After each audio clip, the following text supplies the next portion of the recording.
Hey guys, this is Eddie Beveridge. I play Philip on Outsiders. You're currently listening to Bleed TV, not only the best, but my favorite podcast out there. Hey everybody, this is Jay Adams, stunt double for Ryan Hurst, and you're listening to Bleed TV Pod. Hey, this is Barrett Hackney. I play Butch on Outsiders. You're listening to my favorite podcast, Bleed TV. It's Tina. I play Sharon on Outsiders, and you're listening to my favorite podcast, Bleed TV. Hi, this is Lori Clatcher. I play Emily. We're listening to Bleed TV Podcast. Hey, this is Tariq Lowe. I play James on Outsiders, and you're listening to Bleed TV Podcast. Yeah! This is Rebecca Harris. I play Letta on Outsiders, and you're listening to my favorite podcast, Bleed TV. This is Mark Jeffrey Miller. I play Craig on The Outsiders, and you're listening to my favorite podcast, Bleed TV.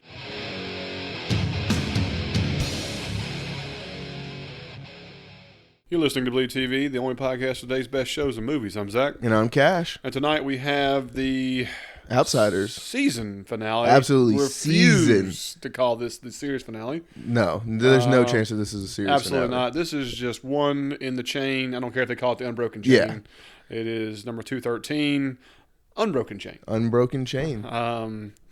Before we dive into the episode or anything like we normally do, I want to make sure we get a few mentions in there before we forget. We do have a few big announcements to make. Yeah. First of all, we kind of made a leap just for the podcast, going to pimp us a little bit first, is that we have decided to dive into YouTube a little bit. And so if you know somebody who's not much for podcasting or use phone, whatever it is, and can be a YouTube listener, you can check us out using YouTube now. You so can we're going to start that from this point forward. Subscribe to us on YouTube, nice and easy. Just click the subscribe button. It's just Bleed TV space podcast.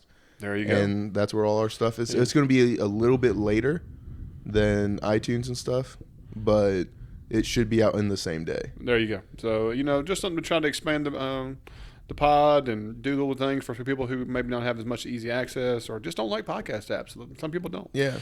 And everyone knows YouTube. Yeah. I also want to say thank you to Megan. I think it's Leopard. Is it Leopard? Yes, Leopard. And, L-E. She hit us up and let us know that she found a phone number for Netflix and called, and I would call a successful phone call, and shared that number with us. So we can all call, which we already have, to make sure to tell them how much we love Outsiders and how great of a show it is.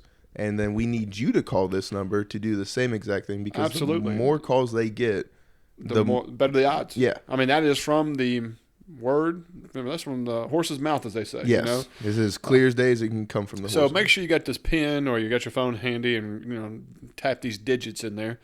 The number she gave us, which has been proven to work, is 1-866-579-7172. And if you missed it, just go ahead and hit that rewind button. Yeah, and we won't mind. It means we get an extra little listen. Yeah. Helps the pod, as they say.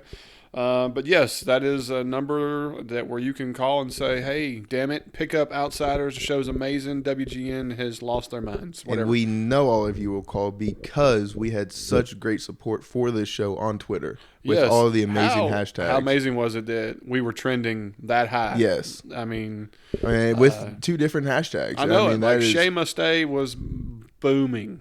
I was really impressed. We kind of put a personal one out there, believer in saving Shay. Some people kind of gave me a heads up on that. I thought that was pretty neat. But, the Shay Must Stay thing was great. It was really exciting to see such a good turnout, a lot of love for the episode, the series, and everything else. And I hope it pays dividends. It will pay dividends just because, like we said, this was just a season finale, and there's so much more of this show that's going to give us later next year that – it's going to pay off tenfold. Absolutely. The last thing I want to definitely mention is towards the end of the episode, we are going to announce our winners of the contest. We have two winners. We selected a first and second that graciously put some reviews there on iTunes for us. This helps us out so much. Y'all have no idea. Unfortunately, iTunes rules the roost with podcasting. They like 75 to 80% of the media market. And so whenever a person gets more reviews on podcasts, as well as more subscribes through iTunes, that means you go up higher through the search engine, thus meaning we get more popularity to help promote shows and ourselves. So just like a more soulful note, it just means so much that people are going to say such kind words. Yes. And help us out and just make us feel better, because we're not doing this for any money or anything. It's just great to connect with y'all and think that y'all think that highly of us. Yeah, well, like I say all the time, the greatest paycheck is the fans and what they say, and they enjoy what we bring to the table, and that right there is I sleep better at night. Yeah, So, I mean, it really means a lot. So really appreciate y'all who did some reviews. If you didn't do it and you missed the contest and you feel guilty and you're like, damn it, I should have done one too, go ahead and get you an iTunes account. If you don't have one, find a buddy who's got one on an iPhone. It's pretty simple to do it. The link's still posted, so help us out. But we will be announcing those 2 winners, completely random, and we'll do that towards the end of the show. But I think tonight we just get into the episode, man. Season 2, episode 13, Unbroken Chain. Unbroken Chain. What are you thinking? Overall, it's one of those things where it's hard to say I freaking loved it because I was slightly depressed going into watching it. I'm not going to lie, I was definitely a little emotional starting it up, watching it live and all that good stuff. Yeah, so it's not like I was like, hell yeah, this is, like that. It had a different energy. And it's not like my expectations were lower. It's just, I think everybody understands what I'm saying is that when you're watching this, you were sorrowful from the beginning because you're like, is this it? Which I've never said it will be, but no matter what, that feeling. You can't help that feeling, And so being 100% honest, and if you were to compare this episode on its own merit to other episodes this season, as well as the whole series, it was a strong episode, not my favorite episode. I will agree with that. I thought that we had a lot of great setups in the last episode and everything, and you could tell that this wasn't an end-all episode because we left so much open. Exactly, and I like this is that we do predictions, which we're terrible on. Whoa! Speak for yourself. I think I got 2 right. Out of how many? hey, we only focus on the first number. But that's something that if the show is constantly making me wrong and I'm super enjoying it, that's just another credit to the writing. Yes. And production and everything else. And so how they decided to go about these things with, and these characters and where we left with them is pretty freaking awesome. Not expected at all. And so those were some of the really pleasant surprises of the episode for me. And I look forward to talking about those. So I think let's dive in and start off. Another really, really cool opening. We talked about this a lot in season 1, is that the show has these amazing openings where we have really cool visual effects, cinematography, and like that. I just love the storm. I love the flashes of light with Elon and the wolves. I just thought that was really, really... Well, I thought it was great that we're paying homage to Elon because he's been such a big part of the series, even though he died in the very first episode. Yes. But you kind of forget about that because he's been touching all of the characters' lives in the show and kind of manipulating in his own unique way. Yeah, and that's what Peter Mattei was talking about in a fantastic interview he gave. Right. And like you said, we had the 3 wolves. We thought we might get a 4th wolf because Asa passed away or something, but obviously that... No, actually, he was the meal for the wolves. So he did not become a 4th one. No. And so just really cool effect. You got to see Hassel. You got to see, Big Foster and, sit around the fire. And, he has this great opening speech and monologue of, a reckoning, and I'm finna decide things from now on. And I'm not going to lie. We all know I haven't been the biggest Big Foster fan. I've been keeping an eye on him, thinking, he's going to be gunning for the wood and everything, wanting to still be Brendan. I was right in that one. But don't hurt your rotator cuff, patting yourself on the back, okay? But by the end of this speech, and definitely by the end of the next speech in the circle, I was ready to fight for Big Foster. Yeah. I mean, this man knows how to rally the troops. Oh, there is no doubt. There is no doubt.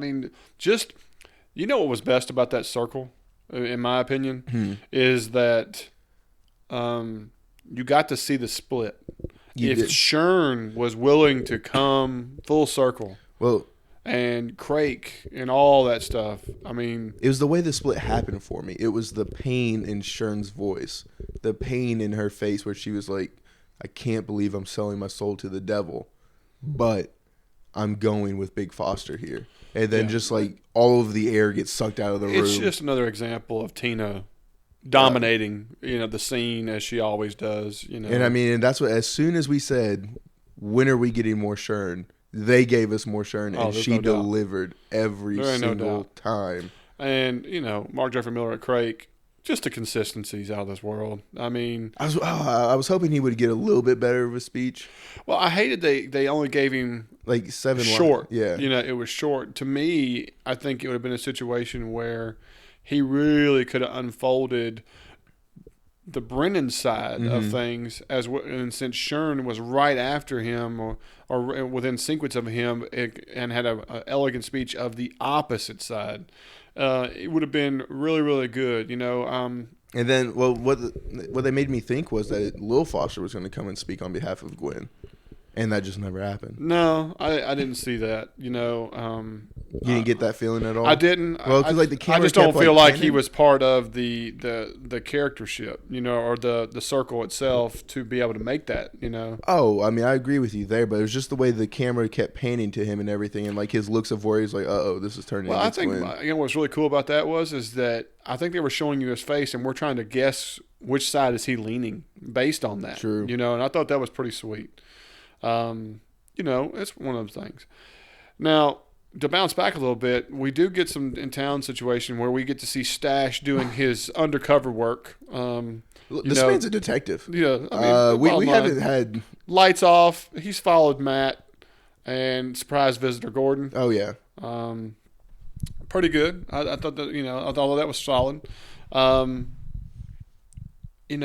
like I said, the show did a really good job of bouncing back and forth. It cuts away. You see Little Foster, and he has this really good, really good, heartfelt, emotional, teary-eyed speech of, let's leave this place, let's raise this baby somewhere else, let's find another mountain. Well, and the little creepiness of already being in there. Yeah, I mean, it's just like, hey, I'm going to be in your house. Don't worry about it.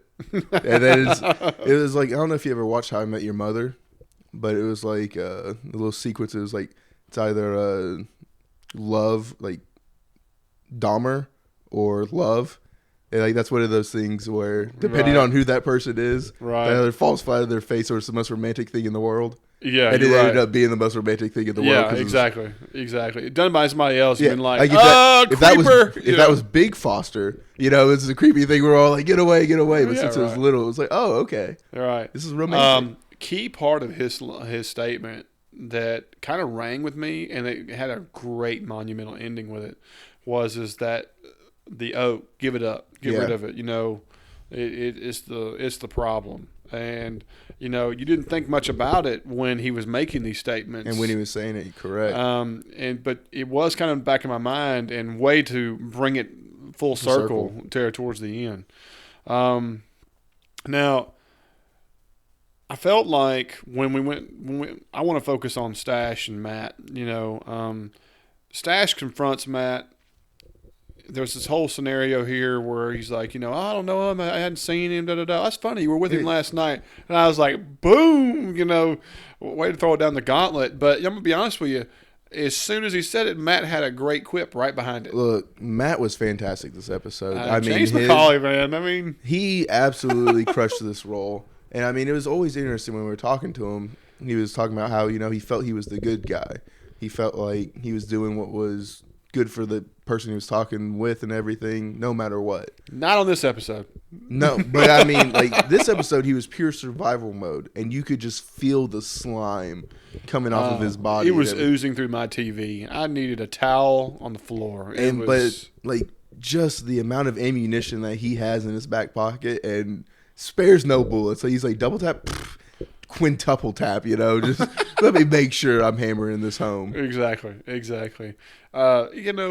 So the ATF guy, this guy, his look, I'm like, just spells dirty. At any point in time, do you believe that this is actually an ATF agent?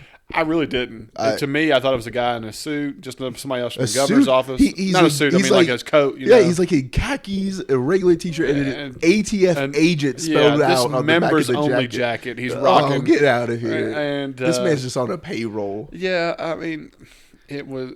But you know what? They pulled the scene off because it needed to be somewhat cheese. Yeah. For it to look like Stash was treating it like cheese. Oh, and I love Stash is just like, oh, okay, yeah, whatever you say, agent. That's right. Don't you think it'd be important if there's a threat in this town, the sheriff should get the notification? And you do, and like, oh, Matt was so good. He's like, and now you do. Yeah, he's like, no, it doesn't work. And Matt's like, what do you mean? I've told you everything. Like, I don't know what you're not understanding. And I'm like, he's so good at this. Yeah, I mean, I'm with you. I just like, what? It was great. I just wish Stash would have been able to have you're stupid. Just like as he's walking. That was the one thing that was missing from this episode is our one line, shut up, or just that shut one, the F up, or give me that one cool line. You're just stupid. We need Stash to have that one liner that would just set off. It's almost mandatory for episodes. It now. really is. So season 3, I need Stash, quick whip, one-liners. One-liners. We need the memes. Give us the memes. Absolutely. So that was a downside. We didn't get those. Yeah.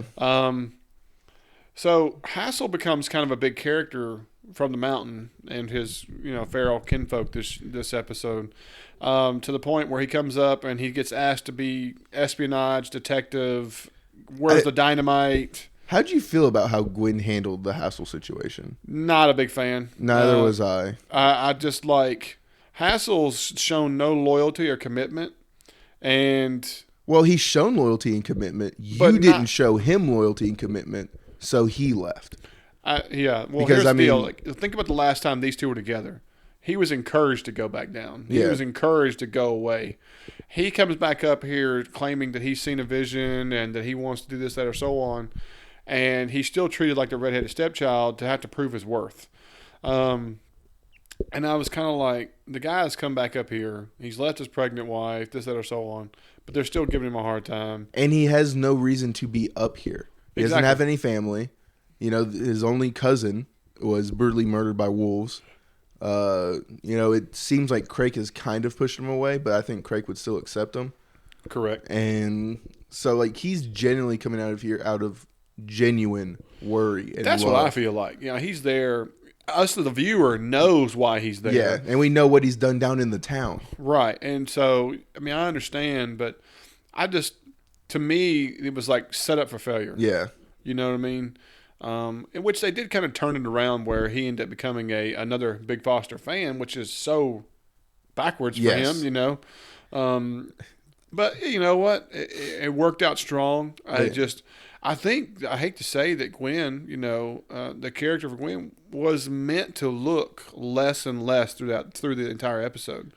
That she was losing that grip and she was not able to control and she was not able to command the troops, and that, as smart as some of her wisdom was, she's went about it the wrong way. It wasn't communicating well and it wasn't being supported in a time that was very desperate. Well, with the perspective that you're, giving me that to look at it through, that changes it a bit. I didn't think about it as her like not being able to control somebody after she gave orders instead of accepting him with open arms and then being betrayed like that. Right.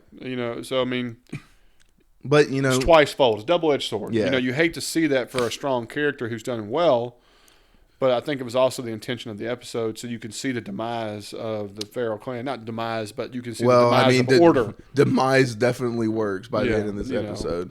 But with the way chaos, with the way you're talking about it and stuff, that makes a lot more sense. I'm more okay with how that scene was handled now. Right. But then he goes on over to Big Foster's crew and everything, and I was ready for him. He comes out with the information pretty easily and stuff. Just be like, I saw it on TV. He knows what a TV is now. This is one of the parts I didn't care for the episode. I thought it was way too forward and way too direct. Mm-hmm. And not only that, Big Foster walks over as he's over there talking about, so it's all dynamite. And everybody's kind of looking like that. And he's already sniffing bullshit.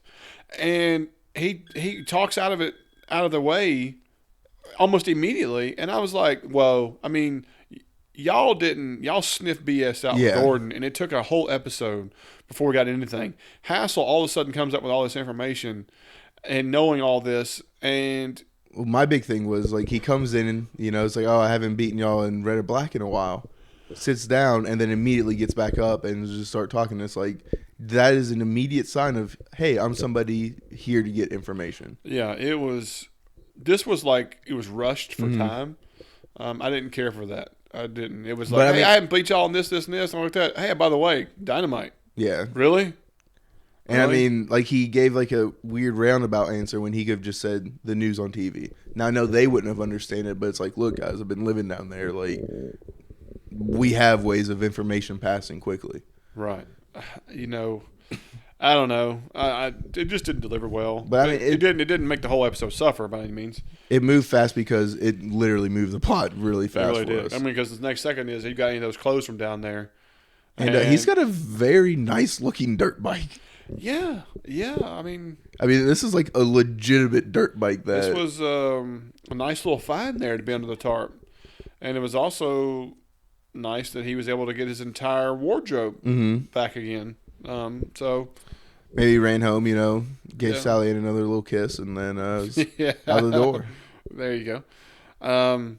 And so you see the cool, with him riding around, and you get the, he checking out the construction site, and we get the helicopter who drop off 2 guards. Both of them look like mercs. And they go into this, one of the buildings, and down it goes.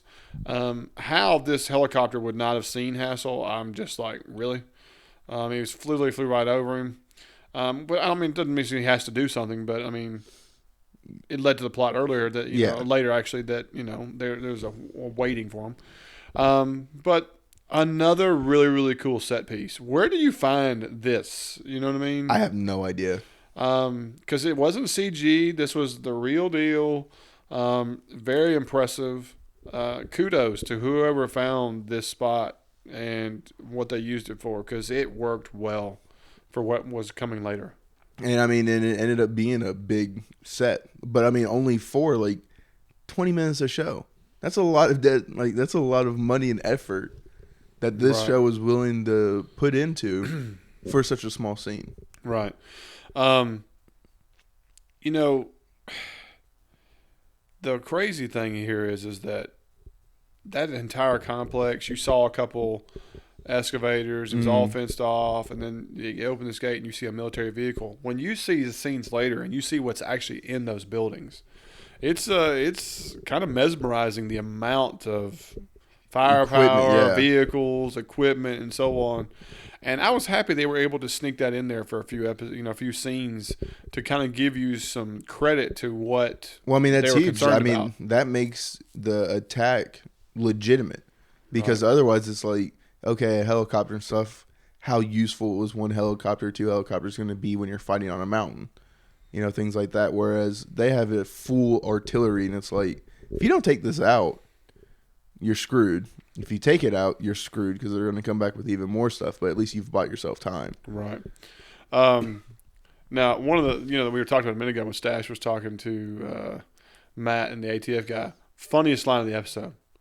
They go, I just completely glossed over it, and I'm looking at my notes, and I died. My ribs were hurting. He's like, "Oh, y'all gonna tell me what do you think I'm gonna do? I'm gonna put it on Instabook or something like that?" And I mean, I was chuckling pretty hard. And I absolutely love that he used a combination of the names, and I was like, "That's the Stash I know and love." That's the Stash we know and love. I mean, this is the guy that's throwing up on his way to a date and everything.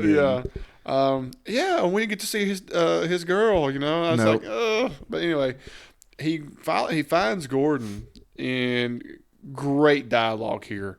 Gordon's like, considering you don't have a gun on me and you're not arresting me, you must believe what I'm doing, and I loved all this dialogue.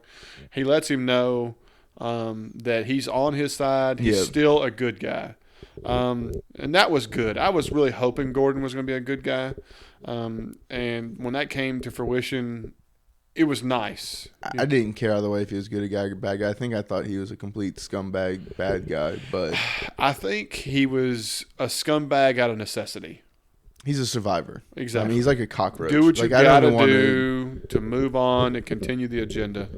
But it gave it credence to his whole, I hate humans, I love the earth, I'll do whatever I have to do. And so I do like that.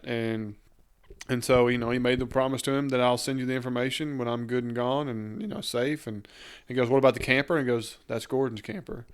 And I thought that was a really cool coup de grace line. See you bye, You'll never hear from me again. You'll again. never ever see or hear me again. I'm a new identity already. And that was good to me. I mean, I thought the actor was phenomenal, and I hate... I mean, he did a fantastic job. Right. And I mean, the fact that I was able to hate him and think he was that just shows how good of an actor this person is. Absolutely. And I mean, I thought it was really good that he gave Matt the old slip because telling him, "Oh, we're attacking one planet," when really they were all going after the armory the entire time. Correct. And it was a good little setup. And just like when you see the ATF waiting and then the computers start going bananas and they roll in there. And he used his face. Creepy was that face. That was like, "Hi, how are you?" Yeah. And like his mouth going up and down. I'm not going to lie to you, dude. That was like kind of trippy. I mean, it was... No, I couldn't handle it. And because like it was his face was like the monkey thing with like the clappers and stuff. And I was like, no. It makes me think back to like Jurassic Park. See, to me, it took me back to like Saw, and I was like, no. Do you remember Jurassic Park when you had it was Newman? That wasn't his character, and that was Seinfeld. He was Newman, but you know, in Jurassic Park, they're like, you know. Yes. That's what I was like. No, you know, if he started going, I was like, oh, come on. No, I'm running. I'm turning off the TV. Yeah, but. And so that was cool to have him come out, you know, and do what he did. And then, of course, you see him mail the flash drive towards the end of his arc. And cool set pieces to see him drop the mail and drive off. And I thought all that was really, really cool. And I think it was all well done for his character. So thank you. That was He was a great addition to the show this season. And that's why, you know, I can't say enough.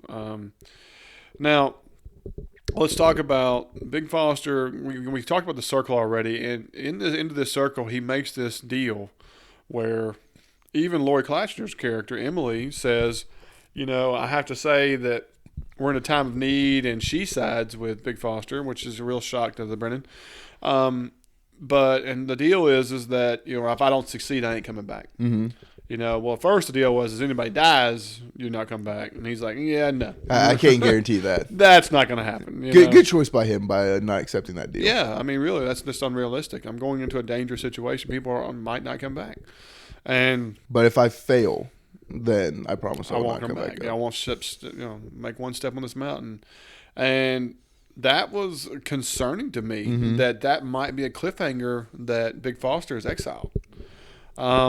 That would be a disaster for me, but, you know, luckily that's not what happened. I mean, I'm thinking it's a coin flip at this point in time. I'm excited to see in season 3 how this all turns out with him being back on the mountain causing this chaos.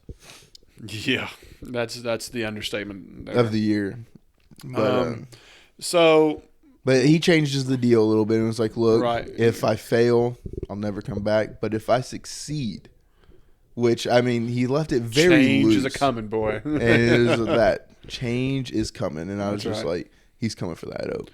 Yeah, the oak, you can tell that oak becomes... This is when you knew Little Foster's statement about the oak earlier mattered, because now you see that the oak is the prize. And that you're trying to show that she is not strong enough to lead, and it is his time, and so on. So it was a good way of building that story arc for the very the subtly. Very subtly, yes.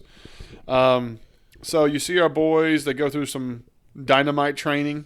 Yeah. Where they got their dynamite training was a little sketchy for me. Had a big problem with Big Foster automatically knowing.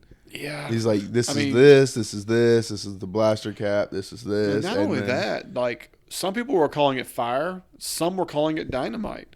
And, you know, I'm not complaining about calling it different things, but the knowledge of the use, and these are modern dynamite. This isn't like your back red in the day. Stick. Yeah, your red stick, you light it and run. And so it was very curious that you know, it was so simple and that he was giving instructions. To me, it would have been better if there was a little segment of Gordon talking about what you knew, what you had to do, be careful with this. Or if Little Foster gave it, because he was in there when Gordon was like, hey, this is what this is, this is what this is. Right. Ooh, we're going to need this. It would have been better if Little Foster was the guy giving directions on how to use the dynamite. Yep. There's no doubt about that. And so then you see them all get to a little flask and get their final drink. Cool set where they're driving through. This looks like a whole new location when they're driving through. I don't think we've ever seen this driving through. Right. But did you also notice what Little Foster was on? Little Foster was on? No. His motorcycle. The one that died on him? Yeah. Because they were Didn't notice fixing that. Yeah, You beat me on that one. they were fixing it in the order. Like Yes, they were doing right by the thing. dirt bike. That's correct. And then I was just like, how'd that get back up the mountain? Yeah, well, I guess it wasn't too far. So Only like halfway. So only Yeah, I guess they just rolled it up there, or they drug it. And did you catch Little Foster talking to Big Foster about the distance of walking? He said 1 day's trip down the mountain, 2 for you, old man. That is correct. So another time scale in which that has been a blurb for us. But I mean, it was nice to actually hear them kind of semi-concrete lay that down. Yeah. Well, the problem with that is that we've had characters in the past who have been able to get up and down the mountain, and it's still daylight. Well, I mean, Hassel got down there or started the journey at night and got there while it was night. So Yeah. No comment. We're gonna move forward. He's in good shape. He's been running. Right. All right. So, Stash has put Stash. I know, but it's mid yawn and everything. Oh, whatever. He's telling Letta that here's some information. He has these really cool scenes where he's doing this cell phone tracing stuff. Yes. I thought this was pretty neat. Another great shot to have the pawn shop opener guy. It's smart to make sure Stash isn't the one doing the cell phone tracing. Absolutely, because if he's over there trying to, that would have been bad. But really, really, really cool. Another foreshadowing shot of the map and showing the lake of sludge, the coal deposit, even when his dad was up there and working, brought some family history to it, so it's something they knew from their past. Fantastic scene. It really, really was. And I love how they wrapped that together. And just having those two on, Stash and Letta together is just, they just click so perfectly. Yeah, Rebecca Harris knocking it out of the park again, and he's like, what I'm telling you, don't repeat. You didn't hear from me. Don't leave until I come back. Stay in your house. You don't know what's on. Da da da da. And you felt the tension. You felt the desperation. You felt that there was actual danger, and that I do like. And you see him leave. Well, then we have the combat crew. Big Foster and company, Little Foster, and so on, and they've got their face paint, their eyes, and so on. And the plan is, I did not like the plan, that we were going to go towards the buildings from the most wide open spot. Yeah. I did like how they cut the fence open and everything. Yes, that was definitely, instead of cutting down each link, they cut the connector bands. That is definitely more accurate. I thought that was really smart and everything, and they didn't go all the way, so it looked like he could still close. I didn't understand why Little Foster stayed. Or where our slingshots were. Although I don't think it would have really mattered ultimately if we took out cameras or not. Yeah, they showed forethought to steal the dynamite. There was a plan, and it was executed well. They went to this place, and it was like, here we are. There's no guards. Let's just go in there very brash. And... Well, they didn't have Gordon's information. I know that, but still, if you only thought the place only had 2 guards... Remember, when Gordon said we were going into a place that has 2 guards. Yeah. And they knocked out cameras. They baited them out. They did these things. He come here, and they're like, yeah, there's no guards. I've seen 2 guys go in. So what information do you have? There's 2 people there. And so him going in there, we're going to go cut the fence at the most wide open location, have to walk across large, wide open areas. The only cover you have is barrels and 1 digger, as they called it, an excavator, and so on. I thought was very brash. I wish there was a little bit more forethought to the planning. Like, I would have loved him to say, we've got to get the dynamite to these corners. We've got to do this, that. Instead, it was, we're going to go through here and we're going to do our thing by going by that digger. I didn't have too much of a problem with it just because I didn't see any way that this was a plan that could work. I didn't think that there's any way. Well, I didn't think that it was going to be success rated by any means. I think the preview ruins it for you because you see in the preview lights flash up. Somebody shooting and an explosion going off with somebody holding it. You knew this plan was FUBAR. Which is why I don't watch previews. Right. You've shown such great detail on other things, and we've seen a plan come together. Golly, did I just use an A-Team reference? You know. So you just wanted to see a plan fail miserably? I wanted to see, somebody holding a cigar and bragging about how good this plan is. No, I'm just kidding. I wanted them to show a little more forethought. I mean, I know I'm beating this dead horse, but them going down there going, I'm going through there, go through there, we're going to go there. That was it. And I would have at least liked to see him take off the cameras, especially since we zoomed in on him. Exactly. Show me a little bit more something than I'm just going to sneak in there and we're going to start running wire. But ultimately, I was okay with it. Like I said, just because I didn't think the plan was ever going to work. I thought we were going to lose. And lo and behold, a security guard who actually does his job, which, believe me, that's a lot harder to find. And, especially in the TV world. Speaking of security guards, yes. But kudos to, like I said before, showing the equipment in there, the amount of men that are in there waiting. It was like, we've been waiting for this all night. When the lights come on, you knew shit was finna hit the fan. And they, I was just in shock that, O'Carey was just shot to pieces immediately. Yeah. No hesitation. Like, we had 7 people up on the roof unloading. I knew that we were going to lose a character, maybe 2. I did not expect the 3 that died. Look, the third one was as soon as I was like, oh man, he's definitely going to die. But I was like, there's no way they're going to be able to justify killing this one. I don't think they could justify killing anyone because there's no warning shots. I don't know the legality of murder. It was shoot on sight. These people this is domestic terrorism. They have explosives. You defend yourselves at all costs. Totally understand them shooting to pieces. Just the brutality. Man. Shooting guy, I would love for somebody who knows things about dynamite and stuff. If you shoot a stick of dynamite, does it explode? I would love to know that. I was just something, Mythbusters. Where is Mythbusters? Yeah, Mythbusters. Where is Jamie? Get on that. Where's Adam? If you shoot that stick of dynamite, does it explode like that? Any listeners, if you've seen an episode where they actually did that, or if you know yourself, please let us know. Either way, even if it's false or whatever, it was great. Cool as hell. Yeah. Thought it was pretty freaking awesome that when you blew up, there was just little bits everywhere. There wasn't even a leg left over. However, if you looked, I want you to be honest with me now. You saw the explosion later at the dam, and you saw the explosion with him, holding the bag. Yeah. Quite a different effect. Well, I mean, one was out in the open, one stuffed in there. We don't know how many dynamite homeboy was holding. Yeah. And so on.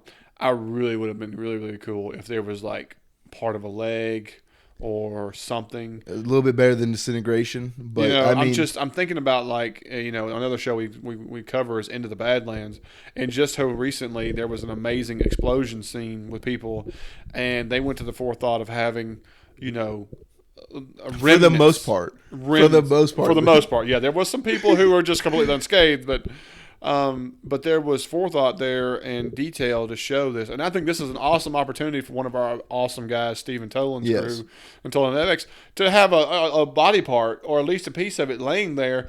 I mean, don't get me wrong, I don't want the stereotypical boot smoking, okay, with nothing in it. That would have been terrible. But well, I think a big difference is, this is WGN, and so you don't know what their limit on gore is. Who gives a crap? If you're willing to show a head take off in a bear trap, you can show a smoky boot with a part of a leg from 40 feet away. Yeah, but AMC knows its limits with limbs. I mean, they've got freaking Walking Dead and Fear the Walking Dead, so that's nothing for Into the Badlands. Think about Preacher. I mean, AMC yet again. That network is leading it that way, whereas WGN, they might want a little bit tamer on the violence. Right. So, all right. So. Very surprised. The last guy who puts his hands up. Barnaba. Is it Barnaba? His real name's Shane Callahan or something. Yeah. Like that. Straight shot whimpering, in the face.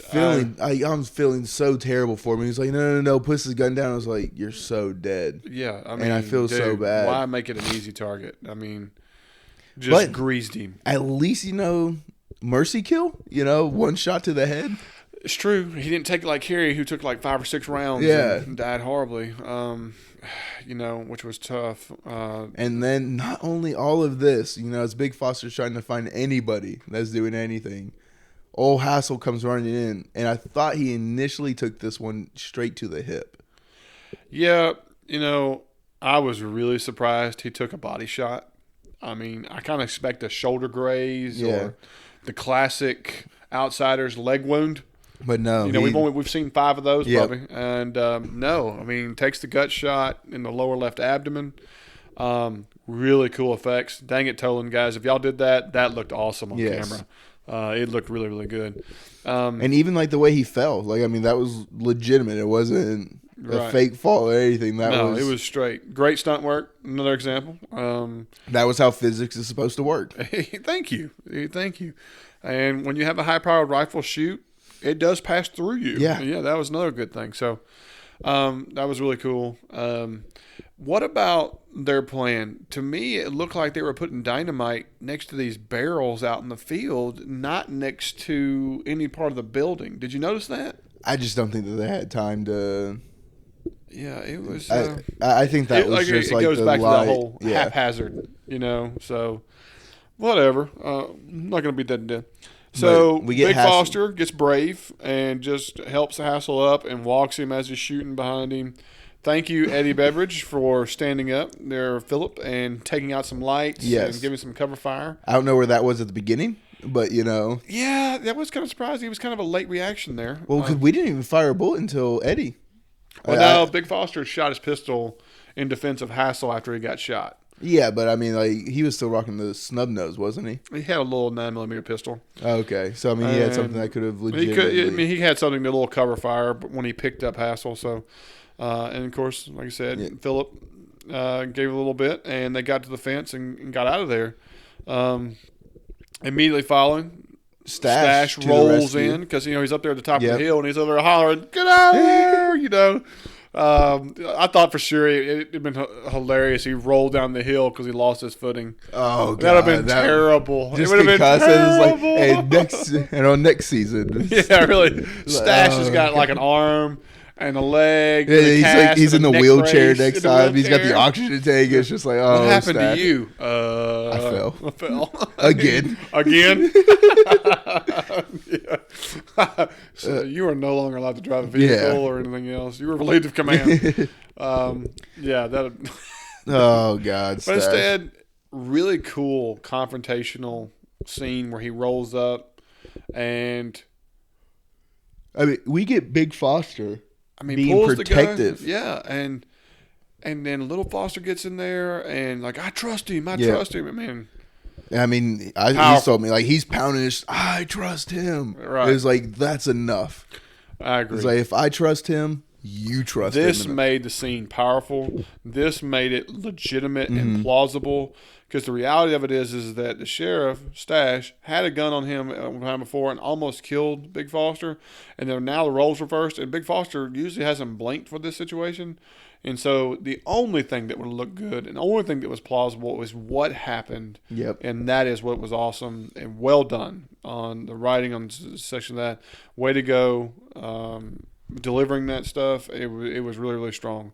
Now, I'm no ambulance person or doctor. But I'm pretty sure you can't pick somebody up who has a gunshot wound in the stomach by their arms and legs.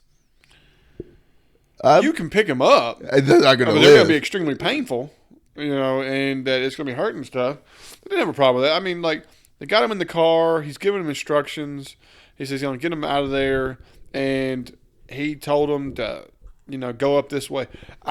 It was kind of funny that he was giving them instructions on where to go. Mm-hmm. And I was like, wait a minute, these are the people who live in the mountains. Yeah. But then I was like, well, actually, this is where his dad worked. He grew up around. He understood. He can get him back there. He can get him back and give him directions, especially at night. And so I thought that was pretty cool.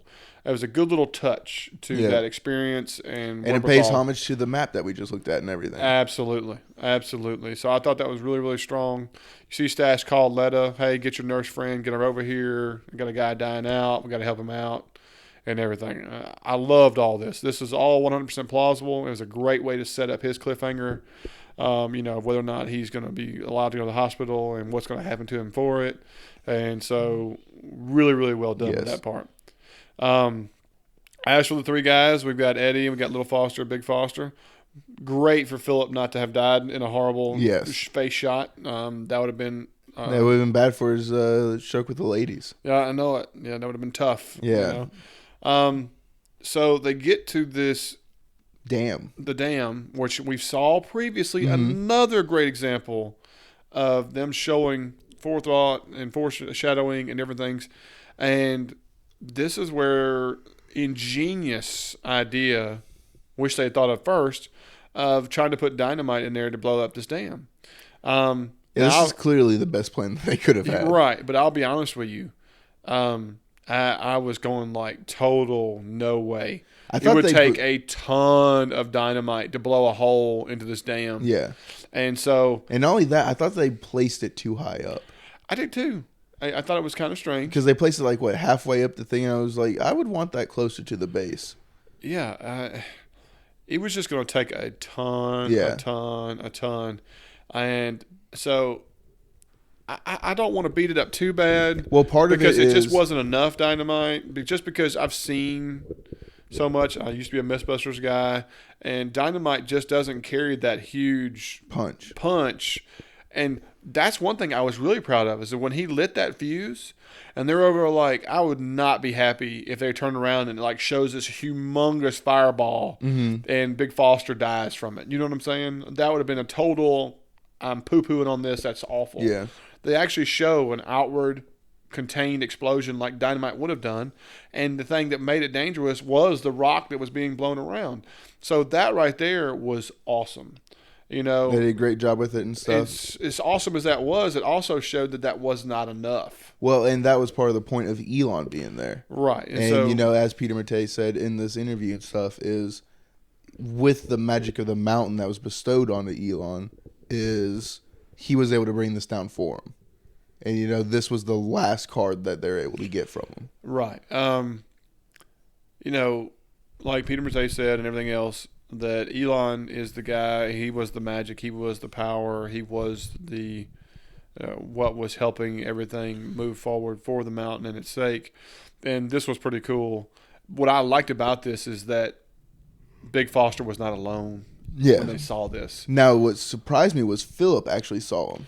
I'm with you. I don't, because they never really showed in that instance that Philip saw him. Yeah, but he's like, look, and they all look.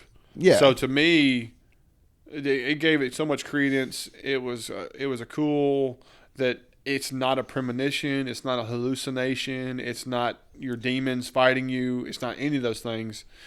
It's actually him there. And we also get the callback to Lil Foster's vision. And he was like, Elon's supposed to be here and stuff. And then, boom, there he is. So all of a sudden, you see the crack emerge, the rocks moving, and the dam busts through.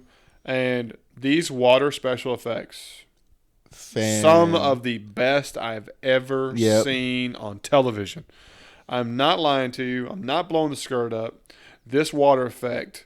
it was spot on. I think what really did well for it was they did it in dark. It did. Seeing the moon and the star kind of give it some crystal and not crystal, but some shine and different effect to it was so really cool.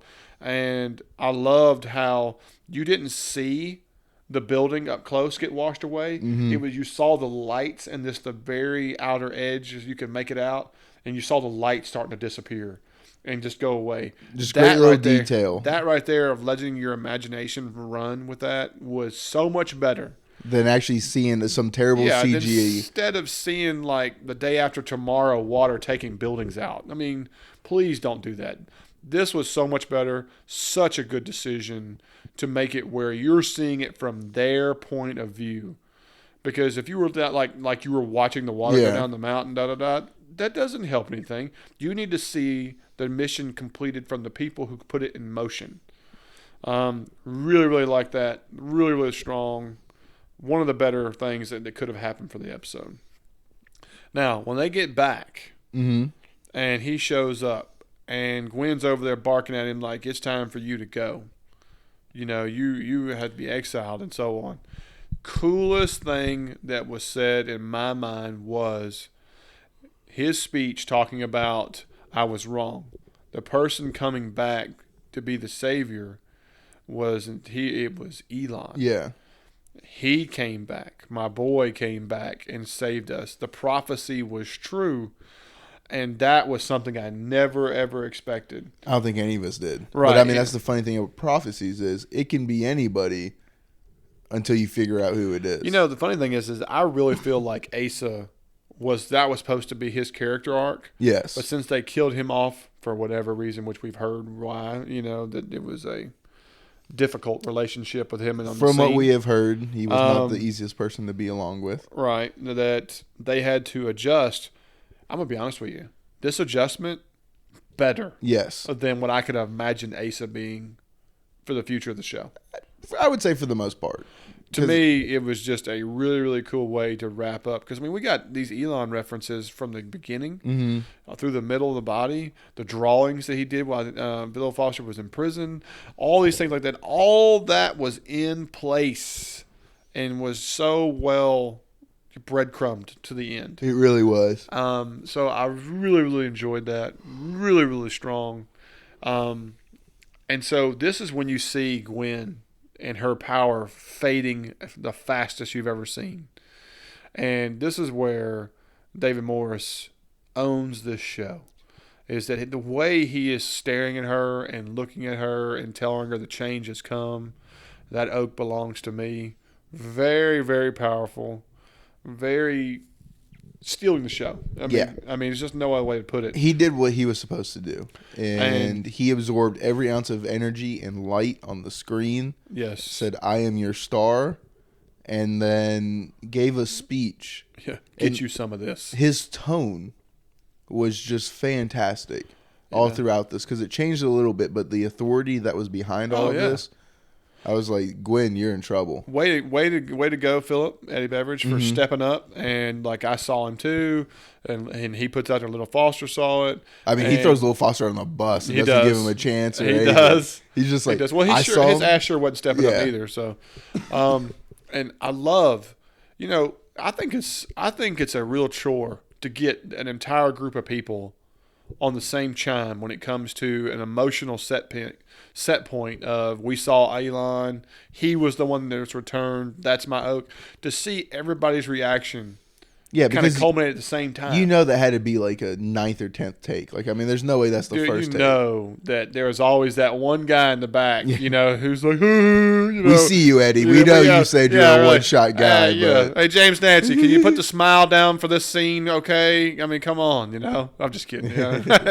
But, I mean, I just, you have to imagine they look at it and go, no, this guy right here, we got to have more of this or whatever. And so with them taking that time and effort, it really delivered. It was really strong. And then to see this fight break out, Shern hopping on somebody's back, people punching folks. Not only that, like right before that, Gwen labels Lil Foster as the leader. And then labels as the father. Yes. And so it was that, okay, so we know who Dad is now. Guaranteed. And then now we're making him. She doesn't pass the stick. She doesn't throw the stick. She just lets it go. And it falls. It makes just that big thud. And it was just like, it was an interesting choice to let it fall. Yeah, I didn't get the fall. I really, really did. Like, I'm not understanding. Like, it felt right in the moment, but like hindsight, I'm just like, was it more significant? Did it feel better? No and no. But I'm oddly okay with it. I'm gonna be honest with you. I see no probative value to just letting it fall. Just letting it fall. I mean, she hadn't had that moment where she had a side pain yet. And she hadn't had the moment where she was falling. She hadn't had the moment where people were beside her holding her up. She was there, and it just literally falls. And I think the purpose of it was symbolism. Is like, this is her, you see her power falling to the floor is what I'm guessing. But that's a reach for what the show was trying to show right here. Thank God they didn't show her just throwing it to him and him catch it in the hand like it was, you know, like a magic sword for, this is my Excalibur. Yeah, I mean, if they did, I'd be like, all right, it's a good thing this is over, Say yes to my boomstick. Exactly. So that right there, so I don't know. I think it was in a tough situation where she dropped it to show that she is relinquishing it as Little Foster asked her to. and puts it in a location where he has the opportunity to grab it. Not really. I mean, the It man was a good 10 feet away. Yeah, with about a horde of people in the middle of it. But exactly. You know, it made it more reasonable, I guess. Yeah, I struggled with this part just like you did. But I mean, like you said, we had the fight break out and everything, and he somehow runs over and grabs it. Yeah, and Big Foster's like, "You can't do this. You can't do it." You know, and he raises the stick. Okay, so it sounds like you have the same problem I had with it. This cheesy line of it this was cheese. Man. Gosh, it was cheese. I mean, this stick is the ruin of us. I mean, oh God. I'm gonna be honest with you. The line didn't so much bother me. Him breaking it didn't so much bother me. It was his body language and reaction after it was done. There was not like everybody falling to the ground. Like, you remember when the leader of the Kenna died? Yeah. Okay. There was screaming. There was screaming, heartbreak, gasping for air, the wind gone, whatever you want to call it. When he rose that stick up and hollered, "This is the ruin of us," I would have more expected everybody in the room to stop what they're doing and look at what he's saying, since he has the oak in his hand. And then when he breaks it, you would see that awe of shock. Yeah. And everybody just kind of motionless, like they don't understand what's just happened. Instead, it was still battle royale, mosh pit. Like no one even stopped to acknowledge that he picked up the oak. No one acknowledged that he said a cheese line. No one had acknowledged that he broke it, except for Big Foster. Yeah, I mean, like... And then he kind of looked around like he was mad, and he wasn't getting the reaction I expected. I mean, we're going to a different opinion. I don't think it was so much a cheese line. I just think that his reaction afterwards was cheese, because nobody gave him the reaction that I felt like he was due because of it. Maybe that was part of the problem. I just felt like his tone and the delivery of it wasn't the best. And then, well, it just wasn't commanding. Yeah, that's what I'm thinking. I think we're kind of on the same page here. It's just it didn't command the audience of such a monumental moment. I'll settle for that just so I don't bash it any harder. Yeah. But. Well, I'm not bashing it. I just think that it could have been delivered a little better. I'm happy they they broke the oak, because it is really showing that this is the downward spiral. Unless something changes. Well, I mean, it's really only a downward spiral for one person. Like, the oak isn't the problem. Well, I think the oak is a symbol of structure, leadership, power, and I thought Gwen, the Brennan. I think overall Gwen did a great job. She made all the right choices. Not necessarily for the right reasons, but... Yeah, I mean, she made smart choices. And she just kept Big Foster. And that was the choice that... made the oak ruin them. True. And so I wouldn't say it was necessarily the oak's fault. I would say it's all pinned on Big Foster. I think it's just the symbol of what it is. I don't know. I disagree that the oak is the ruin. I mean, I think the oak was a symbol of the leadership and how fine the clan was. Because I mean, before all this turmoil the oak wasn't happened. the problem when Lady Ray was there. Right. Exactly. And so I don't know. So you see them all still fighting, bickering, and that's how. And then you see, God, I can't remember her name. You see her all the time in the white dress, the redhead. I don't remember her name. Anyway, really cool to see her. What's more powerful was her tear. Yes. Than anything else. She's always been the spectator. She's been that set of eyes. That connection from the viewer to the real world of the pharaohs and everything else. Mm-hmm. And to see her crying, it's like the symbolism of the demise. Did Haley Grimes see her? Because I'm trying to think back. I know Sally Ann and them did. Well, because she led Sally Ann up the mountain. Correct, from a car accident. Yeah. I don't know if she saw Haley Grimes. I don't know.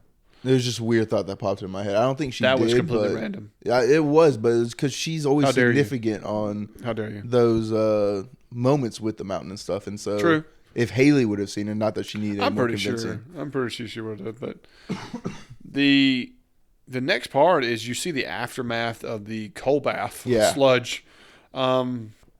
And, the EPA and the outrage and the drinking water contamination and making, how cool was it to see the original One Planet Coal executive on the news Talking when he about was like, and he was long gone after the first season when Asa kept rocking getting into his house. Such a cool throwback to see him have a little sneak peek on the TV. Great job bringing him back. Yeah, I mean that was so cool.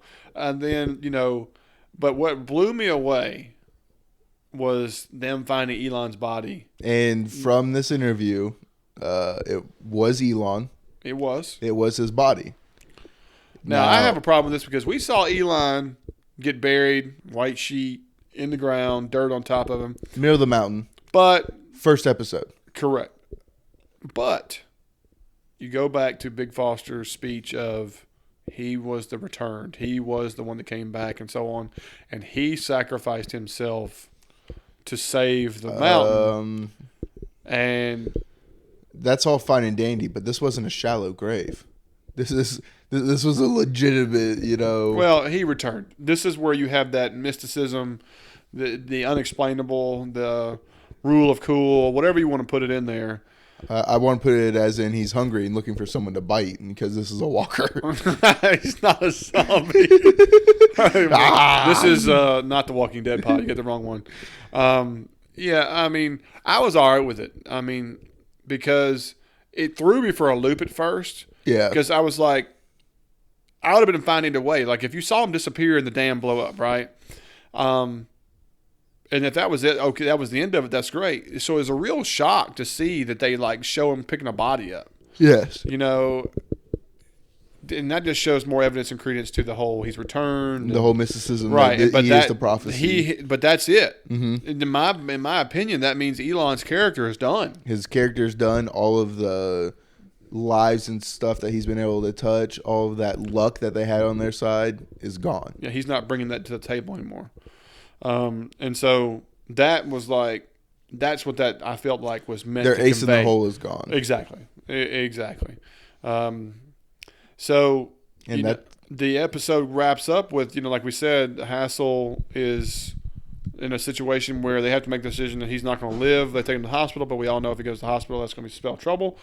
And then we get the closing part of, Matt, James McCauley, looking at Stash, and Stash has got his head down, and he's like, so what have I told you? There's fingerprints on this map that was found at the scene, and you're done. You've been relieved of your command. You're on. Didn't know Matt had that much power. I mean, to be honest with you, if he had that much power, he could have dealt with Stash a long time ago. He really could have. Call straight BS on this, unless I wish he would have had a line up there that I've just got off the phone with the governor, or I just got off the phone with Lieutenant Governor, or I have been put in charge this, that, or so on, and you are officially suspended, and I'm going to have your hide, or whatever. He missed that one little line that gave it credence. Yes. But I thought he delivered it well. I thought he was strong. It was just me picking up, you don't have that power to do that. Yeah, I mean, if you had this power, then this wouldn't have been a problem. This wouldn't have been a problem a long time ago.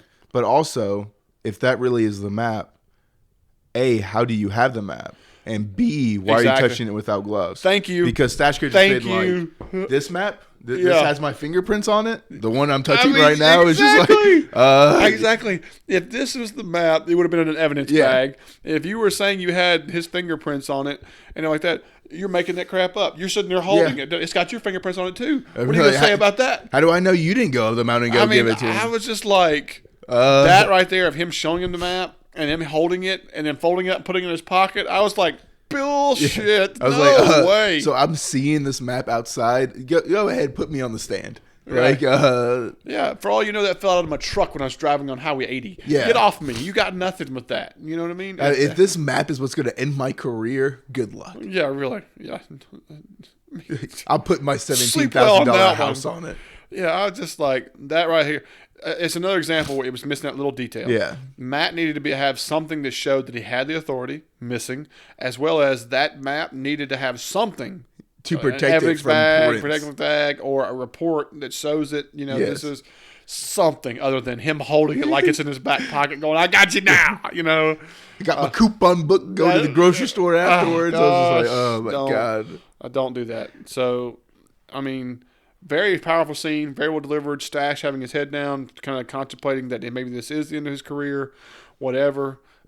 Only could have been improved if they had to actually give it a little bit more oomph in the detail of those two little parts. But that's it for the that's season. That's it, man. You know, I mean, it wrapped on her tier. You know, we got out of order there, but that was kind of it. And so it leaves us hanging with your 5-6 main characters of what's going to happen and so on. Not the expected cliffhangers I expected. No.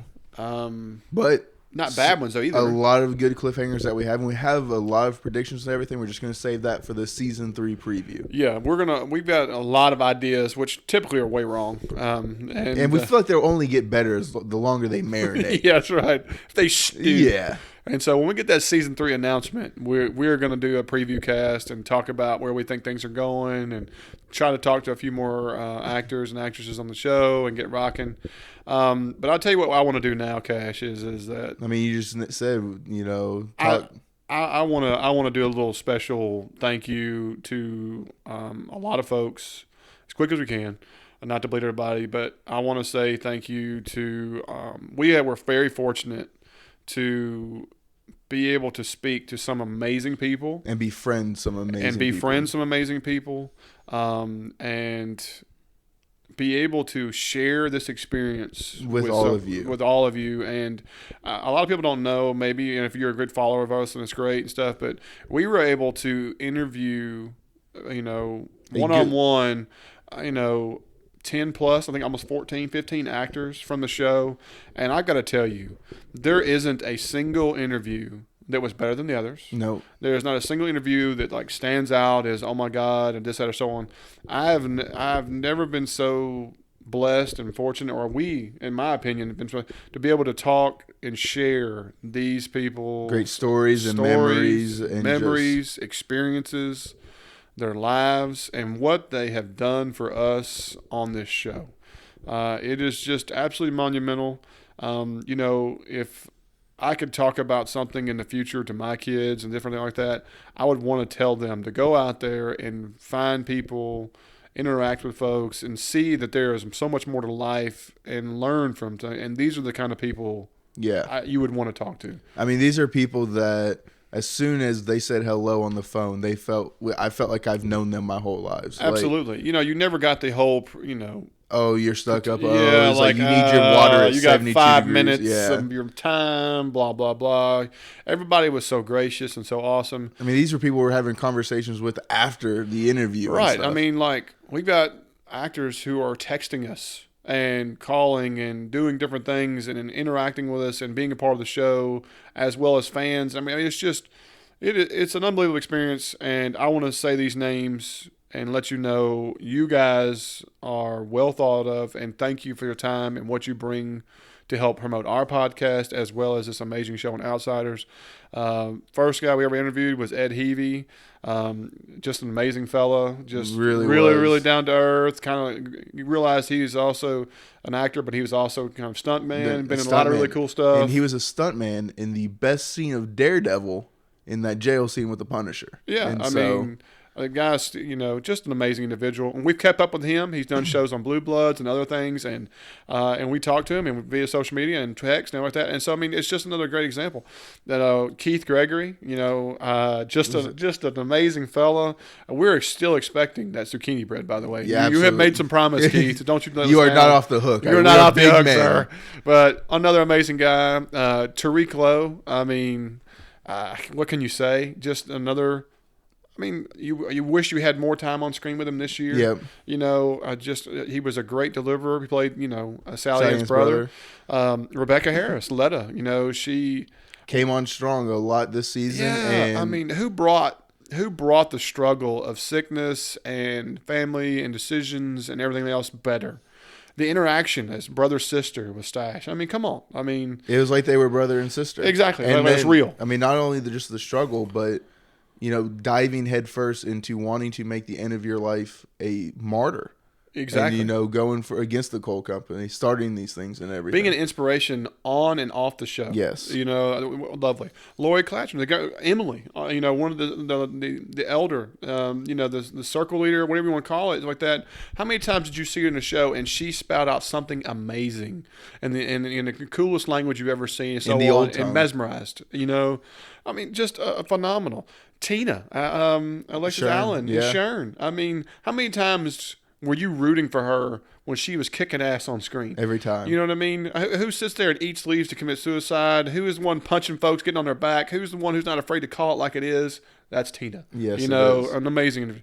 And Eddie Beveridge. I mean, you know, Philip. You know, he became Ed Heavey's replacement. He felt did. like strong replacement. Did a great filled job. those shoes perfectly. You know, never die easy. You know, and all that stuff. And cool little. I mean, the guy and so strong. Like we said, you know, he came in the last speech. He was one of the last people we saw. You know, he was carrying the guns. He was driving. He fit the part perfectly.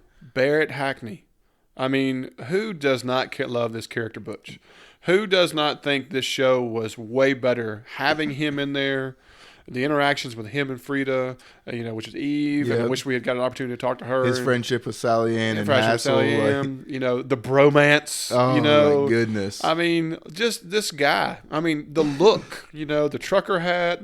Just phenomenal. James McCauley, best bad guy. It's tough to say because, you know, Haley Grimes did a pretty good job in the beginning, but she did that redemptive arc better than most. And James really, really delivering it. And like I told him, damn it, we need season 3 because I want to see where his story arc goes from here. Because he knows how to bring it. Yeah, I mean, Haley, she went with the redemptive side. He was like, you know what? I'm going to double down. I'm going to double down on this bad guy thing. See where it can take me, and I'm going to take out Stash. Absolutely. The next guy I want to talk about, and that is Mr. IMDb, Mark Jeffrey Miller. Guys, y'all need to listen to the interview. To listen to this guy's voice, you feel like you are being taken into a teleport. I mean, you are just mesmerized beyond belief. It's intoxicating.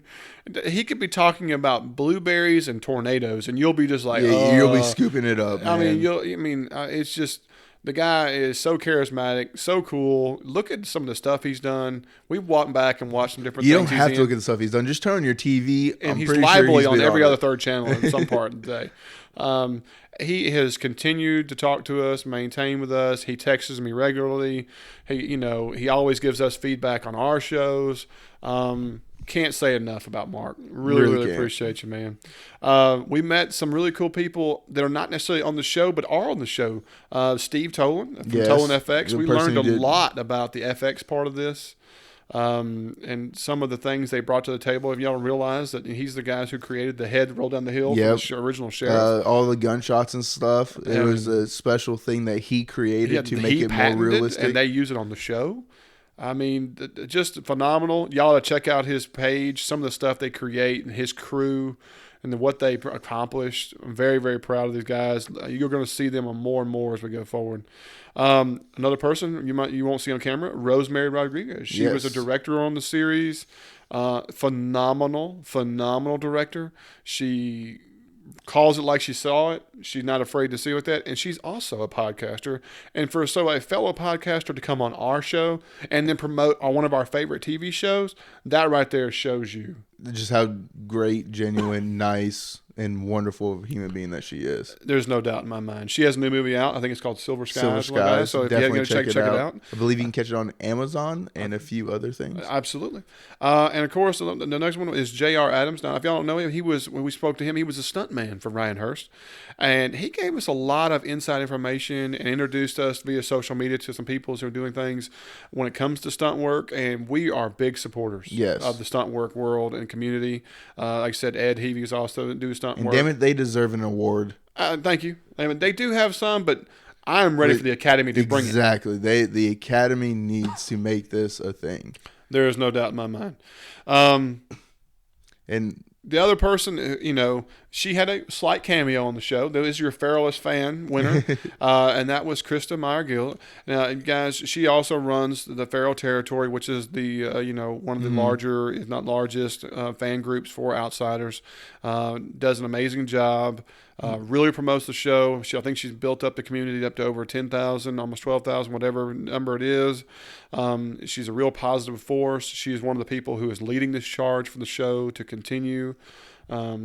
Just give her a big thank you because this show I don't think would necessarily be where it is without people like her who are that dedicated. to making the show as great as it is. There's no doubt. I mentioned early, Jamie McMichael, he's one of the ones who donated some of the amazing pieces of art and original set pieces and some of the production stuff that we use for our contest. I want to give him a special thanks.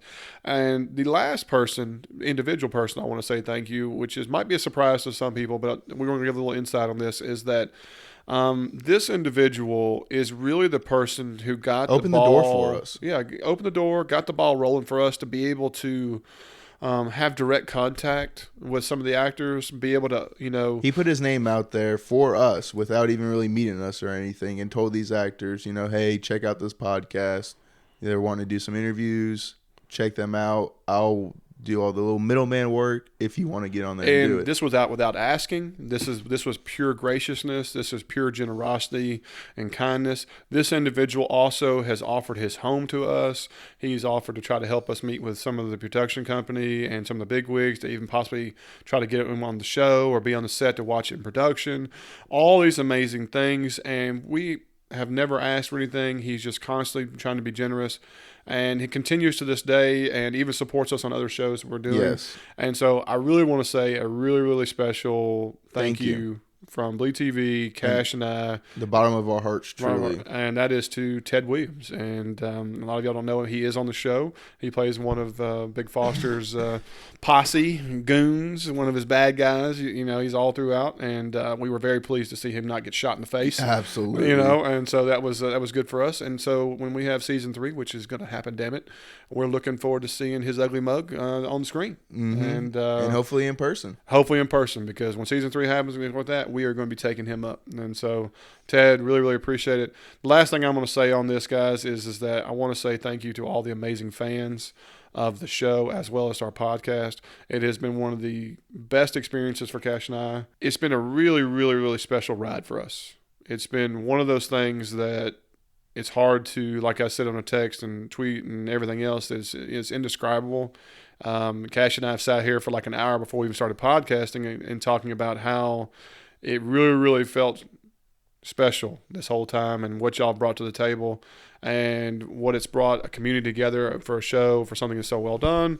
And I just wanted to put those 2 cents out there. I thought that y'all should know that we thank y'all. I can't say enough to just our listeners and the fans of this show, because I've met people in suits versus, some of my best friends that I've grown up with that watch this show versus just so many different people are watching this that you wouldn't expect. And they've brought a great community together. And then they've taken real world problems and put it into this show. And the fact that they was able to blend it and still just make us at ease for an hour once a week is fantastic. And I can't thank this show enough for giving us this opportunity. But they're going to continue to give us this opportunity. Damn right. Because this will get a season 3. Right. So let's get off the moppy stick here and just be like, last thing I'm going to tell you guys is that we had some winners for our amazing Outsider set art contest. Again, thank you all who participated or helped out or shared or helped, promote us. The second place winner went to, and we don't know these people's real name. We are going to give you their tag that was associated with their entry. And the second place winner was Jasmine D728. We're going to be sending you some amazing. There's a framed piece of artwork that you're going to be getting, and I hope you really enjoy it. So private message me when you get this, so we can get your address and send it your way. And our grand prize winner with the amazing mobile is going to be going to the Kilted Viking is the name. It's a great name. Great name. So if you are Kilted Viking, make sure you also private message me and let me know an address, and we'll be sending you your prize. Again, thank you for entering on that and being a part of it. We always like to do a little contest and give back to fans. And so this is always a good feeling for us, and we look forward to doing it again soon. But guys, I never thought I'd be saying this today, but this is for the season finale only. So we look forward to a season 3. Hopefully until next year. Until next year, exactly. Until next year. But if for some crazy reason it's not or whatever like that, again, it's been an awesome ride. It really has. And thank you all so much for all of the love and support that we've gotten and will continue to get for this amazing show. Absolutely. Guys, again, thank you. And this is Bleed TV, and I'm Zach. And I'm Cash. And we'll see y'all again soon. Good, y'all.